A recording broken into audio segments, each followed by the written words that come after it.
Lourenço é o coordenador do Fórum de Guadalajara e faz parte da coordenação desse fórum. Bom, agradecer aí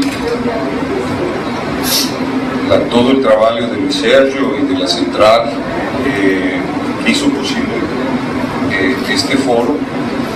Acho que va a ser un poco problemático para los traductores porque, como falo portuñol, no sé de qué idioma van a traducir, más ahí yo dejo la bola ahí. Disculpa si acho que é melhor traduzir de português para espanhol, porque bom, por que nos propusemos no Foro de Guadalajara? Qual foi a ideia para lançar, junto com nossos amigos de la CROC Jalisco, Antônio Álvarez Esparza, Joaquín y los compañeros que están aquí presentes? Quiero enumerar un poco las razones por las cuales surgió esta idea y aprovechar este momento para transmitirle los saludos tanto a Luis Sergio como a los compañeros de la CROC, de Pablo Raimondi, que llegó esta mañana, de Elizabeth Hellenbrock, de Ano Hellenbrock y de las personas que de Italia nos acompañaron, el senador Foloni, que realmente gustarían de estar aquí. Elizabeth fue convidada, desafortunadamente los compromisos no permitieron. Transmito eso porque la idea que está en el Foro de Guadalajara es una idea que va além de los aspectos materiales de la crisis financiera mundial. El foro se llamó a crisis além o más allá de los aspectos económicos financieros, porque la crisis está más allá. Lo que estamos discutiendo aquí de la causa nacional, lo que estamos discutiendo aquí de la dignidad del trabajo, rebasa la materialidad meramente del trabajo como una mercadería o del trabajo simplemente como un bien o una commodity que se puede intercambiar. No existen derechos inalienables, tales como la libertad, la vida y a busca de la felicidad, como está consagrada en la Declaración de Independencia de los Estados Unidos, sin el derecho fundamental al trabajo. El trabajo es lo que hace como derecho inalienable, lo que hace posible la vida, la libertad y a busca de la felicidad y el progreso. Entonces, cuando defendemos la dignidad del trabajo humano, estamos defendiendo el principio de donde surge todo derecho. Si la humanidad pierde ese derecho y esa dignidad y se transforma en una banalización de simplemente actividad física que produce un bien para una economía material, estamos perdiendo lo céntrico de lo que es el trabajo, que es la dignidad de la persona, que es lo que está en juego, ese principio. O Papa decía en la visita a Brasil que es inevitable que al hablar de una crisis mundial dejemos de hablar de los principios que fueron enunciados en esa visita. Porque le decía a sus ciudadanos, los jóvenes que venían a Argentina, ahí en la Catedral Metropolitana, y les decía, la civilización se pasó los límites. Hay una expresión en Argentina que se llama, la civilización se pasó de rosa. Y decía, ¿por qué?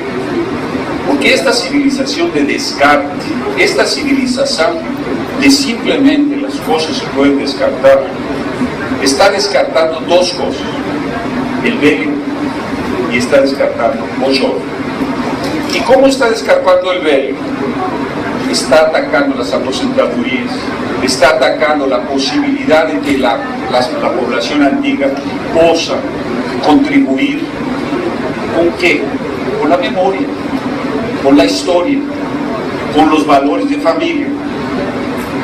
Y está descartando al joven, porque como les decía, corremos el riesgo de ver una generación en Europa que nunca tiene trabajo. La población en Europa, el centro de la civilización económica y de la prosperidad, tiene índice de desempleo juvenil, de desempleo de los jóvenes, de órdenes de 60, 70, 80%. En el caso de España, de Grecia, la propia Europa más moderna, etcétera, Francia. Entonces tenemos los dos extremos de la sociedad.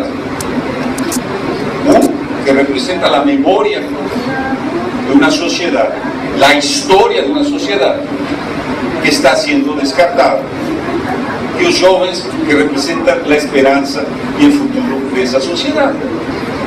Al transformar el trabajo simplemente en un medio de mercadería, de intercambio, porque arrancamos el sentido de dignidad a la persona. Entonces esta civilización, es decir, al atacar este principio, está atacando la propia base en la cual se pueden tener derechos inalienables que forman la sociedad. Ese es el que está siendo atacado.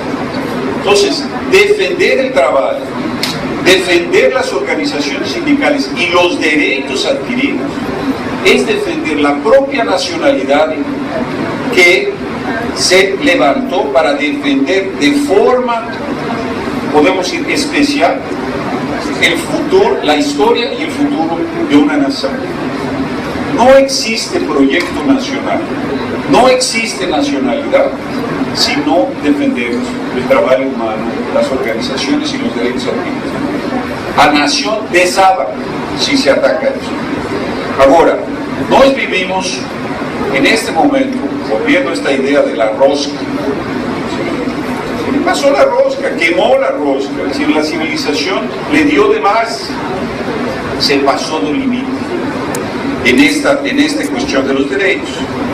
Ahora nos vemos, no podemos dejar de asistir, de ubicar este momento en un momento de una crisis que va muito más que simplemente los aspectos económicos financieros. Entonces para decir, no, estuvimos a punto, semana retrasada, de empezar un proceso de una guerra mundial. Estuvimos a punto, si los Estados Unidos procedían el ataque a Siria, podríamos haber desencadenado un proceso de guerra mundial. No se procedió gracias a que el gobierno de Rusia, dirigido por Putin, que viene en una política de reconstrucción del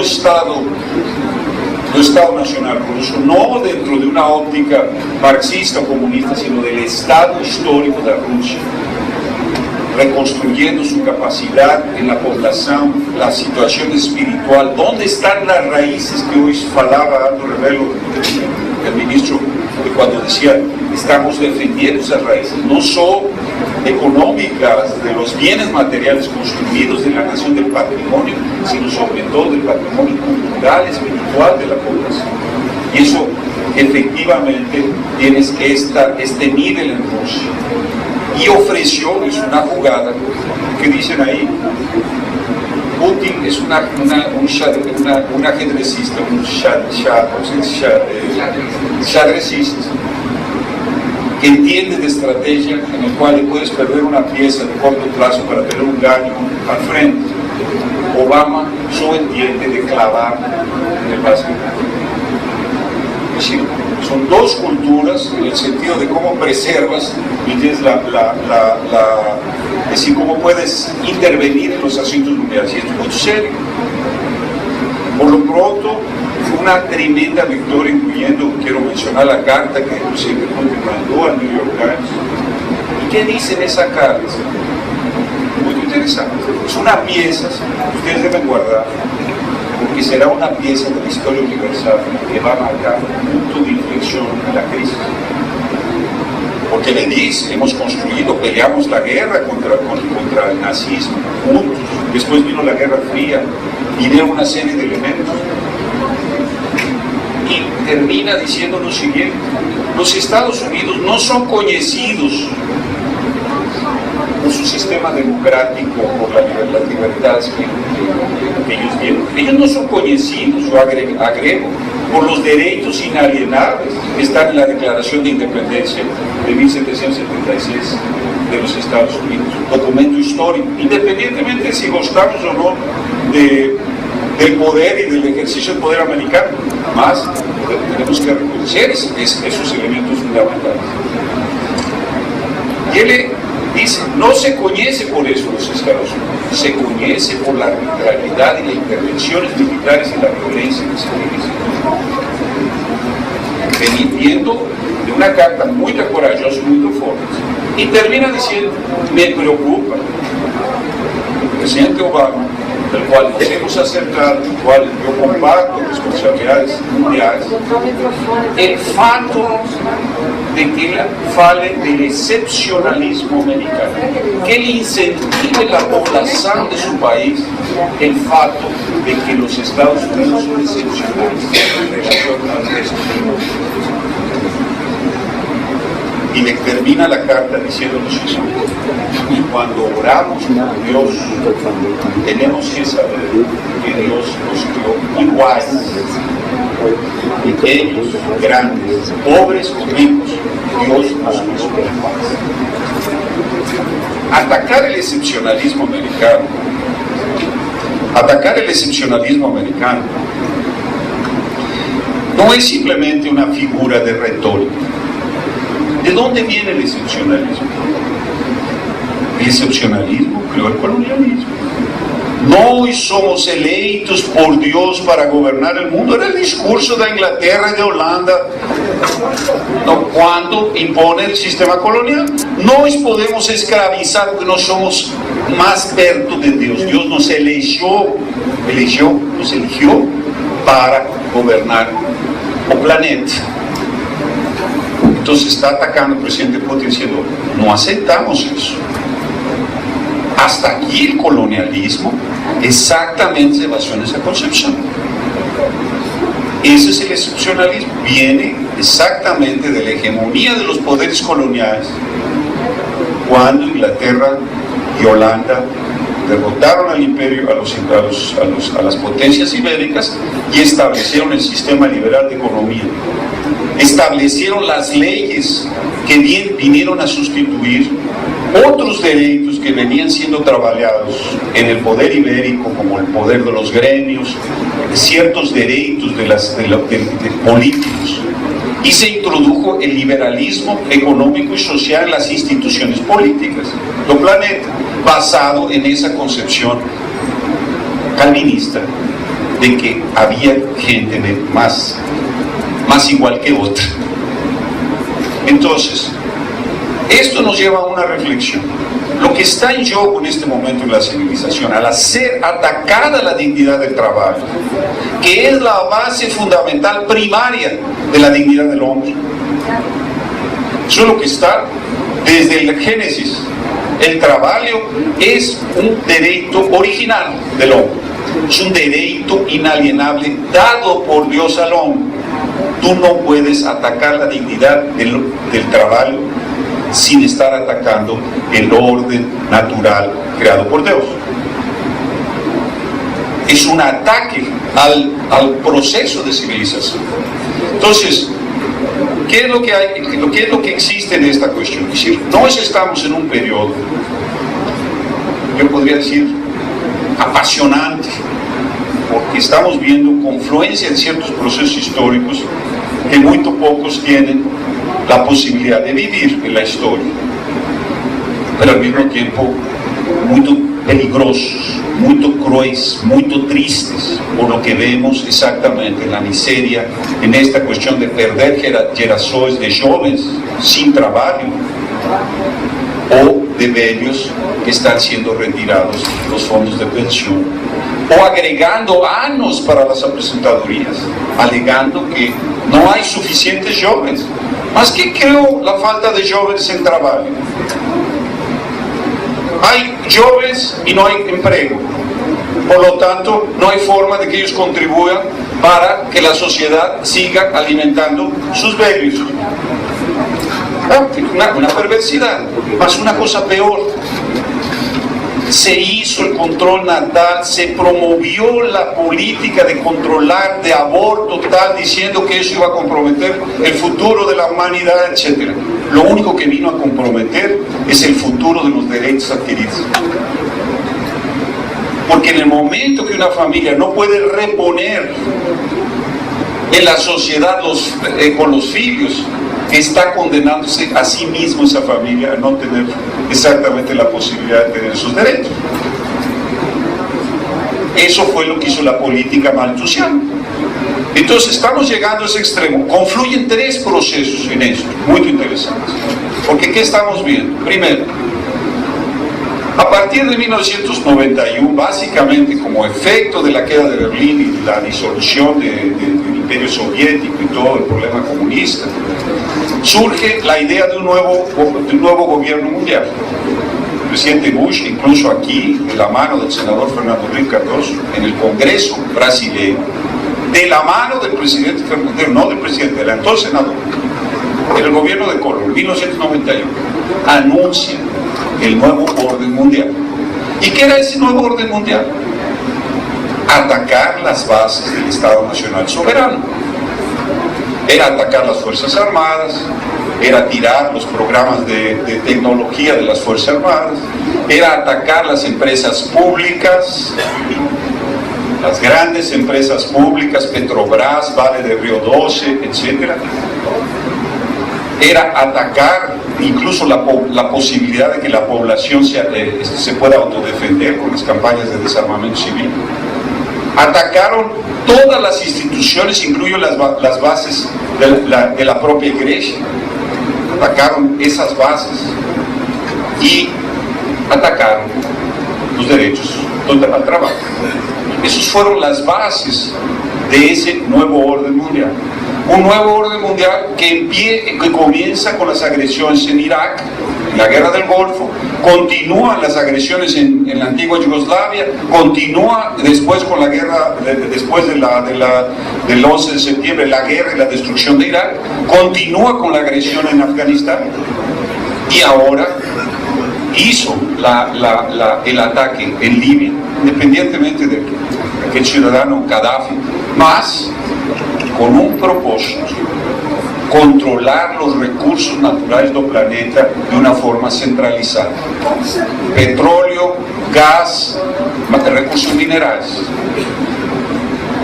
No estamos entregando los recursos energéticos sin la necesidad de una guerra, de un bombardeo.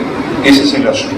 Vamos a convertir, como decía el profesor Lessa, en un Irak, porque vamos a entregar el presal en el caso de Brasil, o lo que está queriendo hacer Pemex, privatizando contratos de Pemex, y entregar los recursos naturales sin ser bombardeados. Fuimos bombardeados por la imprensa, por la media. Es ahí donde estamos sufriendo ese bombardeo cultural a las raíces nuestras que nos inmoviliza. Nuestros jóvenes discutiendo si la opción es ser homosexual o no, etcétera, etcétera. Los adolescentes, el momento en que existe una necesidad de idealismo político, defensa de los valores nacionales, se está introduciendo por los medios si es una opción esto, es una opción sexual o no, etcétera, etcétera. Una política que decía Aldo Rebelo, que fragmenta y que también Antonio ratificó. Es decir, fragmentar la sociedad en derechos aparentemente individuales, más que son derechos de disolución social, contra la justicia social, contra los derechos de la sociedad. Entonces, ese proceso está llegando por lo menos a un punto en la cuestión de Siria, porque iba a continuar Siria, Irán, etcétera, etcétera. Y ahí fue que el presidente Putin, apoyado por la China y otras naciones como el propio Brasil, opuesto a la solución militar, trazó una línea vermelha, una raya, pintó la línea vermelha diciendo: aquí acaba, aquí no puede continuar esto. Y vamos a una solución diplomática o nos colocamos también nuestra capacidad militar. y hubo un desplazamiento de flota tal y tal. La China también hizo eso. Así que estuvimos a un riesgo de que esto podía detonar en un accidente, un conflicto mayor. Ahora, aquí se acaba ese proceso del nuevo orden mundial. Tenemos por lo menos una potencia que está entendiendo la dinámica histórica, y tenemos también el Vaticano que está entendiendo esa dinámica cuando el Papa convoca un día de oración para evitar la guerra. Aliás, Putin hace mención, el presidente Putin hace mención exactamente a esa intervención del Papa. Entonces no estemos en eso. Dos fuerzas que se oponen claramente a este orden de hegemonía global. ¿Qué más está en juego? Está en juego el sistema, la sincronía de ese proceso del orden mundial con la hegemonía que surge del dólar en el principio del siglo XX, en lo que se llamó la alianza angloamericana, es decir, el momento que Londres entrega a los Estados Unidos la estafeta, entrega el relevo del sistema de hegemonía mundial y transforma a los Estados Unidos en lo que era el otrora Imperio Británico, en la forma de un poder angloamericano. Ese proceso que se comienza ya también se está dando fin. ¿Por qué? Porque no existe una forma, si no existe la forma de perpetuar la hegemonía militar, que es lo que estamos llegando en Siria, y no existe la posibilidad de que vamos a crear otra hegemonía, no hay forma de un Estados Unidos sustituir al Imperio Británico.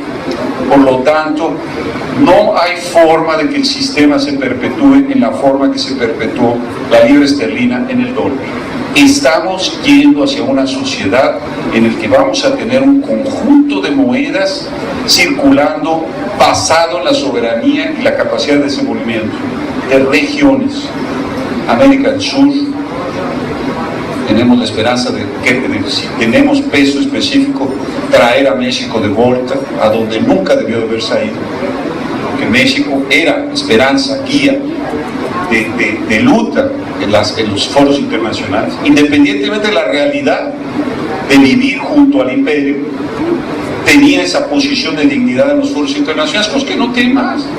Es una tristeza, no es como mexicanos ver esa situación. África, Centroasia, todo se está organizando en términos de sustituir un sistema de hegemonía, es decir, el sistema que está basado en el excepcionalismo calvinista anglo-protestante. Y tercer proceso que entra en sintonía es exactamente la emergencia de las potencias inglesa, holandesa en el siglo XVII, que es el origen de ese sistema en el que no existe la dignidad humana por encima de los valores económicos. Porque no puede existir una teoría de la predestinación, no puede existir igualdad del hombre. Ese no es el Dios que creó al hombre a su imagen. El Dios que se establece en la predestinación es un Dios que no es el Dios cristiano que crea al hombre y a la mujer igual, en imagen y semejanza. Entonces tenemos esta sincronía de tres procesos que están entrando en eso. Y ahí se ve una cosa que yo pienso importante destacar, que es por primera vez en la historia tener un Papa de América Latina. Y es muy interesante cuando Papa Francisco sale en Roma a anunciar su papado, que le venga con el cardenal Humens, que no tenía un papel predominante en la iglesia, para marcar, él es como un jesuita que piensa todo. Ustedes saben que los jesuitas no hacen nada, sino calculan todo movimiento, para decir: yo no soy un papa argentino, yo soy un papa de América Latina. ¿Y qué significado tiene eso? Y la revolución que le está haciendo, no en el sentido de que él sea diferente al cardenal Ratzinger o a Bento XVI, en el sentido de que él es otra facción, no es eso. Él le ve con un mensaje de la manera como un latinoamericano trata los problemas en familia. Yo no quiero ser un príncipe isolado, en los castillos europeos, para tener serviciales que me van a servir como un monarca. Yo soy uno de vosotros. Yo quiero estar ahí, como dijo él, por razones psiquiátricas. Porque yo no puedo estar al margen del povo, del contacto con la población, de lo que está. Y eso viene, y es un poco lo que es la cultura de América Latina. La cultura de la gran reunión, la cultura de la charla, como dicen los gauchos, o la cultura del churrasco, en el que puedes ofrecer, no aquella mesa individual, sino aquella sociedad. Eso que es nuestro valor cultural. Y que la civilización precisa es lo que nos tenemos que levantar como valores.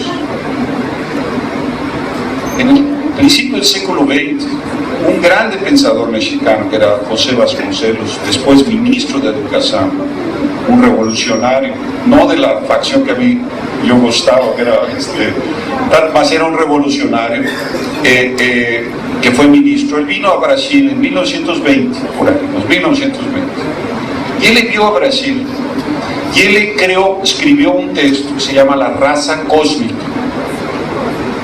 ¿Y qué es lo que vio en Brasil? ¿Qué es lo que él vio en Brasil? Él vio un povo que estaba todo misturado, y dijo, esto es el futuro de la humanidad. Es el futuro de la humanidad, y porque aquí se disuelve el sentido de raza.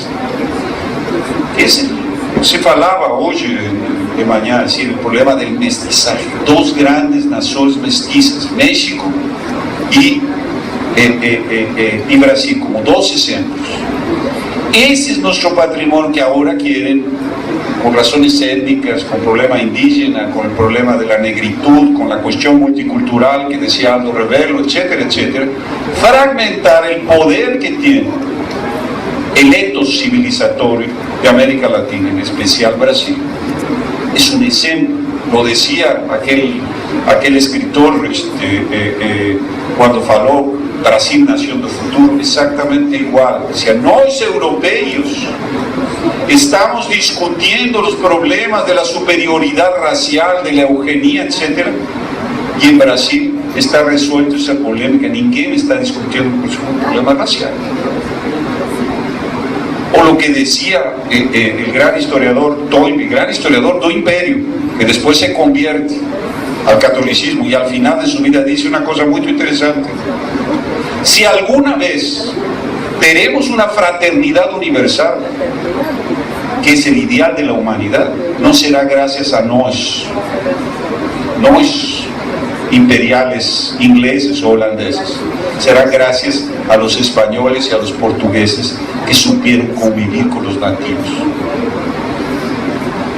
Ese es el poder que nos tenemos, es un poder cultural que tenemos que traer en un proyecto nacional que tiene que ser retomado desde la perspectiva exactamente regional. América del Sur, Brasil, Argentina como eje central de esa integración, traer a México, ¿por qué? Por la misma razón espiritual. Y lémbrese una cosa para culminar: tenemos Papa brasileiro, Papa argentino, ya que están aquí, tenemos Dios que siempre fue brasileiro, ¿no? Pero no se esqueció, no apelamos a él también fue pues. Entonces tenemos Papa argentino, tenemos Dios que siempre fue brasileiro, y no se olviden que la madre de Dios es mexicana. Así que este diálogo de Brasil-México tiene toda la razón de ser, y en base a esos principios, de rescatar esos principios espirituales, culturales, etcétera, es que podemos rescatar cómo nuestros estados nacionales median la defensa de esos valores inalienables, que es la libertad, la vida y la búsqueda de la felicidad, que pasa por el derecho originario al trabajo y a la dignidad del trabajador y sus organizaciones. Muy bien.